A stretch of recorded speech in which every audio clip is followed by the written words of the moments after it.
This is the Speaking of Writers podcast. I'm Steve Richards. The book is The Name of This Band is R.E.M., a biography by Peter Ames Carlin, from celebrated music journalist and New York Times bestselling author of Bruce Peter Ames Carlin comes this book, an electrifying cultural biography of the greatest and last American rock band of the millennium, whose music ignited a generation and reasserted the power of rock and roll. Peter Ames Carlin is a cultural writer and journalist who's written several books about music and musicians, including Sonic Boom, The Impossible Rise of Warner Brothers Records, Paul McCartney, A Life, Homeward Bound, The Life of Paul Simon, and as I mentioned, Bruce, the internationally best-selling biography of Bruce Springsteen.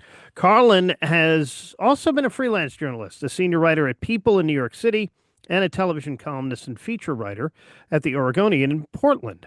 A regular speaker on music, writing, and popular culture, makes his home in Seattle. Happy to have Peter Ames Carlin join me for the first time here on the Speaking of Writers podcast. Peter, welcome.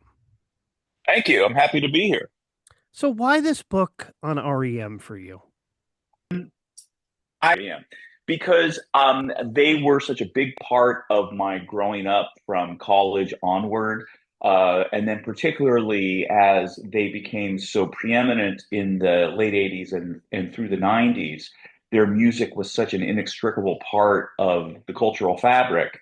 And it was terrific. I mean, often bands that are like the biggest band, commercially are arguably maybe less artistically evolved than the people who are sort of on the left side of the dial. But for a brief, exciting moment between the late 80s and, say, the mid 90s, the biggest, most popular bands, and particularly the biggest American band, which was REM, were as artistically ambitious and daring as any left of the dial band, because that's where they came from.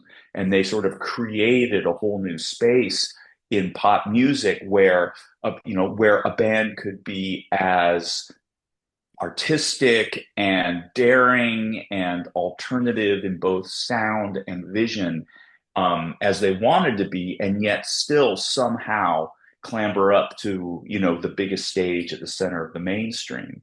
And so I just thought that was a fantastic and in a way very idealistic type of story. What they symbolized and the way that their music sort of went hand in hand with this moment of the late 80s and through the 90s of idealism and optimism, not just in the US but around the world. And they were a big part of that moment, and it felt like a good time to revisit that.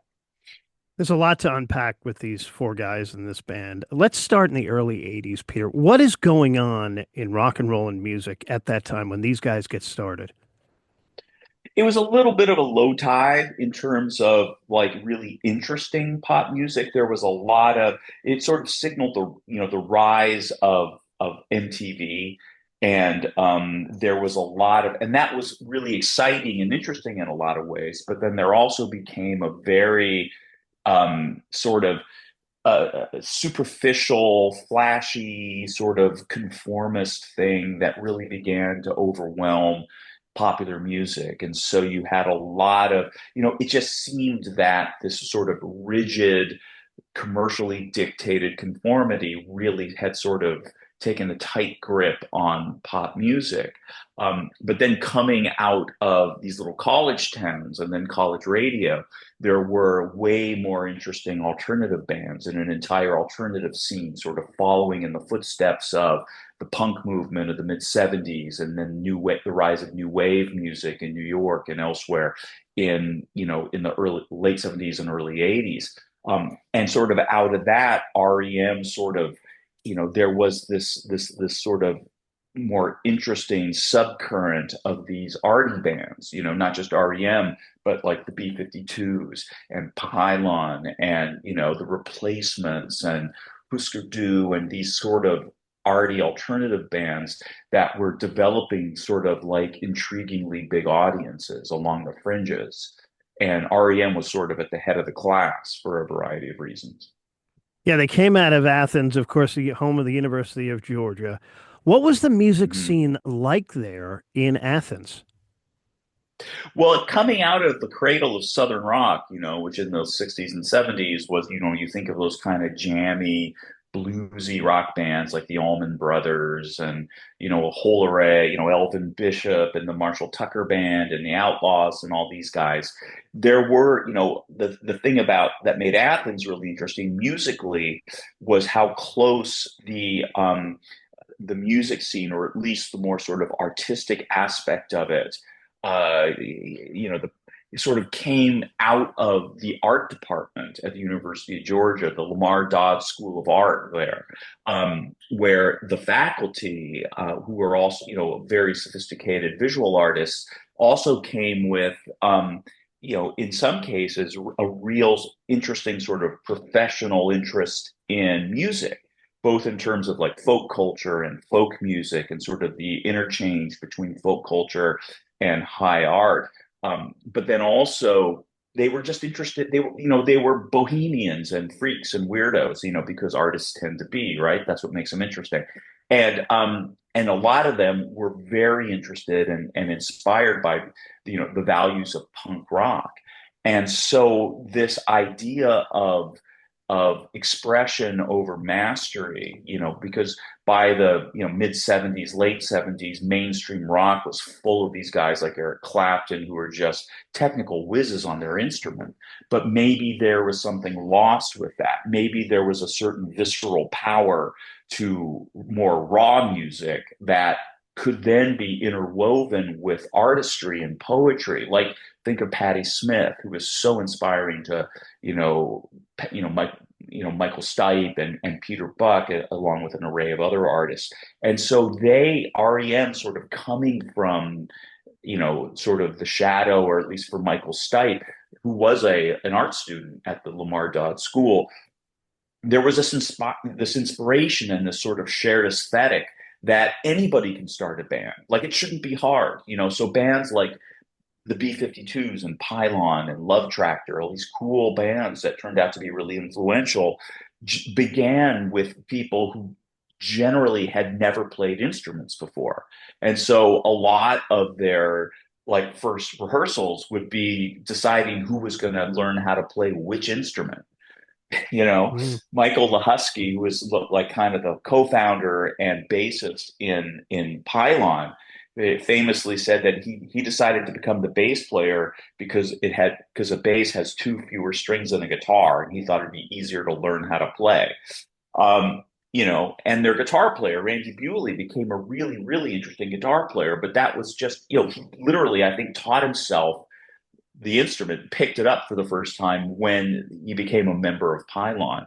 And so REM came for a little bit out of that sort of aesthetic. But on the other hand, the bassist and drummer, Mike Mills and Bill Berry, had been playing in high school bands together for years at that point. And Peter had been, working by himself to master the guitar in his own very distinctive way. And Michael Stipe had been a singer in cover bands in high school and then joined another, mainstream rock cover band when he got to Athens.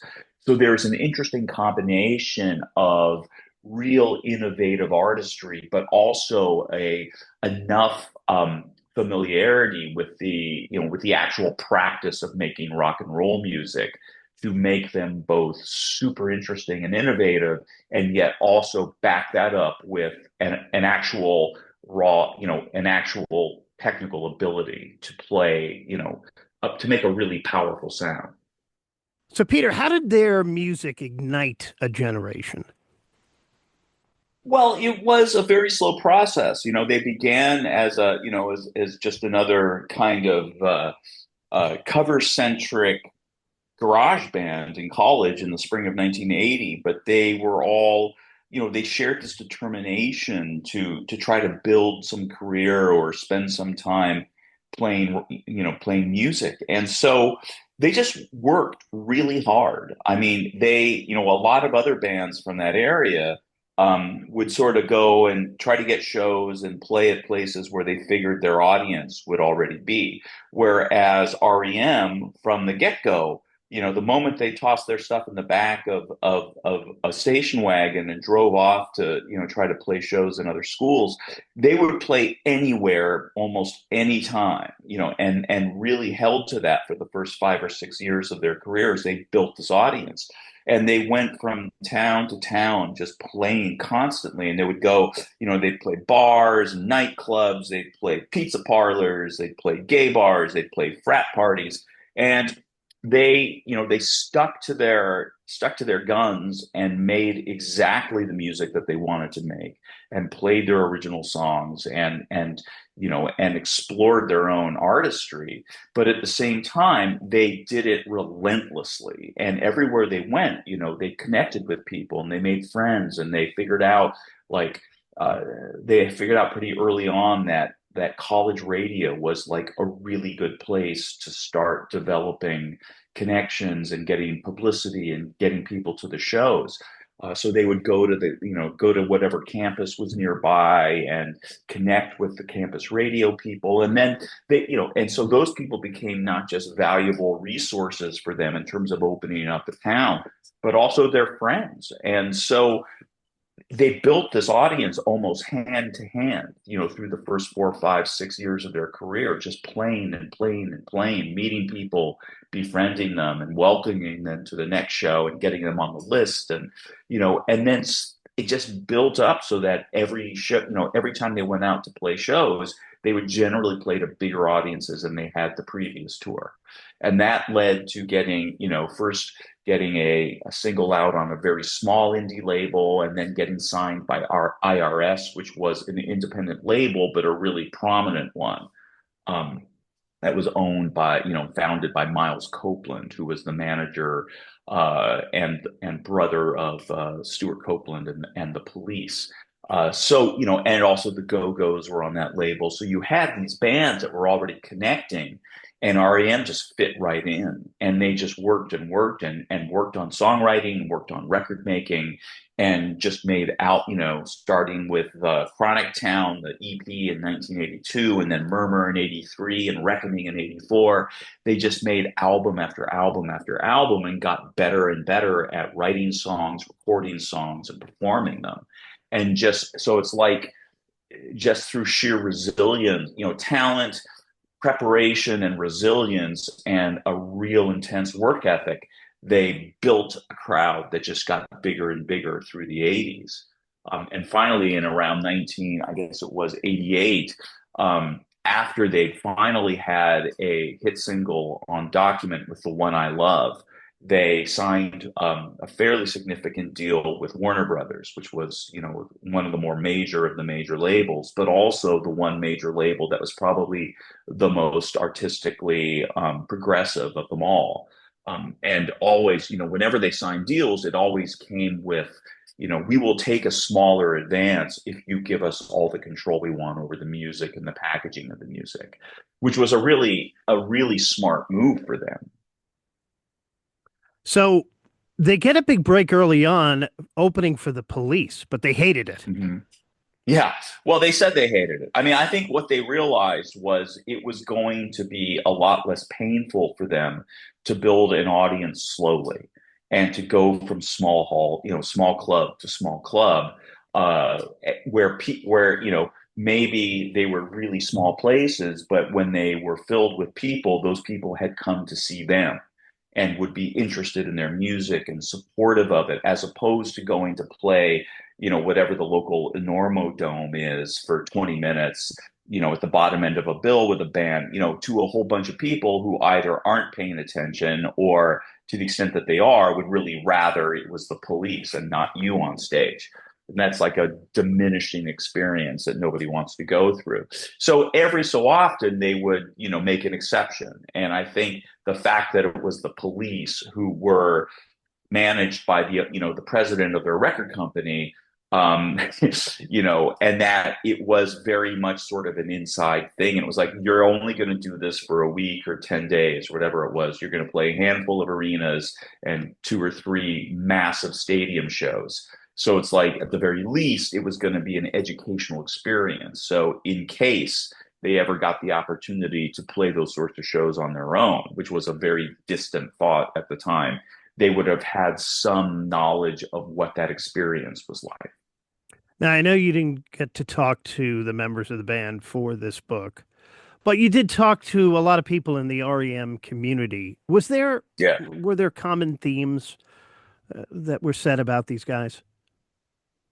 I'm sorry, common themes Themes, or what? I'm sorry, common themes. themes. Well, I mean, sure. I mean, listen, anybody who sets out to succeed in an industry that's as competitive and challenging as, pop music, like these are determined, focused people. And there's a certain amount of, you have to keep your eye on the ball and you cannot indulge the presence or participation of people who are not actively pulling in the right direction in the right way.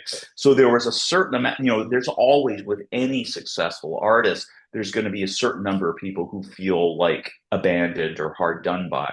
But by and large, one of the things that was interesting was, REM was, fairly well known for being politically and socially progressive. They had these kind of communitarian values, which is why no matter how big they got, they always stuck with the same manager and attorney who worked with them from, before they had any records out at all.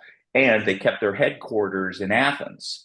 It would have been a lot easier for them if they had at least set up an office, like a central office in New York or Los Angeles, the centers of the entertainment industry. But they were like, no, no, no, no, no, we're going to stay here. And not only that, they ran their office and tried to sort of display the values that they sang about and the values that they talked about in interviews and stuff, which is, they had recycled furniture and they recycled all their garbage. They did a lot of things, and they were very, and they took on political and social campaigns and issues, and they, were very influential in Athens just in terms of historical preservation and maintaining some kind of what to them felt like sensible development policies in town. And when they, turned their attention more to national issues in the late 80s, they were particularly Michael Stipe and Mike Mills were very prominent supporters of, certain Democratic candidates and, progressive issues. And, and they became very influential along those lines. So, Peter, the big question, legacy. What is their legacy, do you think? I think it's huge. I mean, in a weird way, because of the fact that they were so opposed, they really were kind of anti-stars in a way, in that a lot of what made them compelling and drew people's attention was the fact that they didn't do the usual things you have to do to be compelling and draw attention if you're a rock band. Like for years they wouldn't appear in their own videos. They wouldn't lip sync in videos. Yeah. Eventually they sort of realized, no, no, no, you can do that, and that can be a super artistic expression. But the path that they took, the fact that they blazed their own trail to get to the mainstream and they did not compromise their music, I think was and remains super influential. Their music is, I think, it's like, because they're not doing like reunion tours and because they're not keeping themselves and consciously working to keep their legacy elevated, at times it feels like it fades away a little bit. But then the moment something happens, like, Strange Currencies becomes a central part of the soundtrack of that TV series, The Bear. Suddenly people are like, oh my God, REM, what a terrific, like, who is this? This is a terrific song. And suddenly they're back, people start playing their music again. And I think that, the music will be played forever as long as people are listening to popular music and are interested in any kind of rock and roll. And I think that and also, I mean, we haven't, mentioned Michael Stipe's, his sexual orientation and how much of an issue that became when he eventually, most people don't talk to other people, don't talk to strangers about their romantic lives. It's not appropriate generally unless you're famous, at which point everybody wants to know everything. But if you're a well-raised young man like Michael Stipe, you keep it to yourself. But then when the world began to, glean the fact that his orientation was more expansive than just strictly straight, cisgender white guy. Um, Eventually he came out, and this was all happening in the course of the AIDS crisis. And there were these rumors that he was HIV positive or had AIDS. And this was at a time before there was a cure. And there was an incredible stigma, of course, around, not only gay people, but particularly around gay males who may or may not have AIDS. He eventually in the mid 90s came out and said, yeah, I'm queer. So what? What difference? It's like, A, it's none of your business. And to the extent that you care, I don't care. I am who I am, and nothing anyone says or does is going to change that.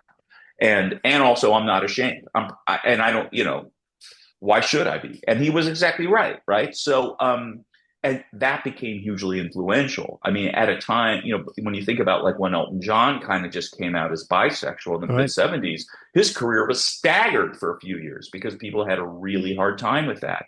And when Michael came out and was so loud and proud about it, it was a completely different thing. And now, you have new artists coming up all the time who become pop stars, and they're either bi or they're gay or they're queer in some way, shape, or form. And it's all, in a way, you almost feel like it's a prerequisite for becoming a pop star. But at the very least, the healthy thing is that nobody cares, or at least they don't care that much. Yep. It's definitely not a stumbling block anymore. And that, and that's, to my mind, that's wonderful. Do you think they'll ever do a reunion? They say they won't. And if they, and they have their legacy to a great extent is this thing of doing exactly the opposite of what's expected of them at any given time. And so people, I think they get immense offers every year. They probably have some on the table now to go like play Coachella or whatever other festival and make, and I've spoken to people who are inside enough to know what the numbers are. And what I've heard it described as generational wealth, for playing a couple festivals, and from there, if you're doing the normal thing, then you go off and play a big reunion tour for the next, through the summer or the rest of the year. And then you come home with, an 8-figure payout, right. Which is great if you got to put your kids through college, or you've got to do, or suddenly you realize you don't have as much dough as you thought you did because you have an expensive lifestyle, or maybe you made a bad investment. That happens. Or people decide that their kids have gotten old enough to appreciate it and maybe never saw mom or dad on stage doing the thing that people love about them. So it's like sometimes people get that itch, like, I want my kids to see what I do, or what I did. And, but I don't know whether those guys will feel that same itch. They may, if they do it, I'm sure it would be super cool. They would do it exactly the right way, I imagine. And if they don't do it, I wouldn't be surprised. No. And for them, running against everyone's expectations has always been sort of so central to their project. So if they don't, then good on them. You know what I hope is that I hope that they play together constantly, or at least regularly, in Bill's basement, in the basement outside Athens. Yes. For fun, for themselves, because that's what they loved doing when they were 18, 19 years old. So why not do it now? And if you're lucky, you're in that neighborhood and you catch it. You catch a little bit of it. What did they used to call it? Gardening? Gardening at night. Gardening at night, yes. Yeah, but you know what? Yeah, if they don't do it, that would be so R.E.M. not to do a reunion. Sure. Yeah. Right. It would be. Yeah. Yeah. I mean, I selfishly, as a fan, as somebody who loves seeing them play and knows how good they are, it's like I would love to see that again. Yeah. And have other people, like a cool, a whole new generation or two of people get that opportunity too. But on the other hand, it's like, if they get to the end and they never did a full reunion, muzzle tov, good for them. Yeah. They went out on top. Yeah, they really did. Yep. He's Peter Ames Carlin. The book is, the name of this band is R.E.M, a biography, and you can connect online with Peter Ames Carlin, all one word, .com. Peter, thank you so much for joining me. Thank you very much. It's been a pleasure. And this is the Speaking of Writers podcast.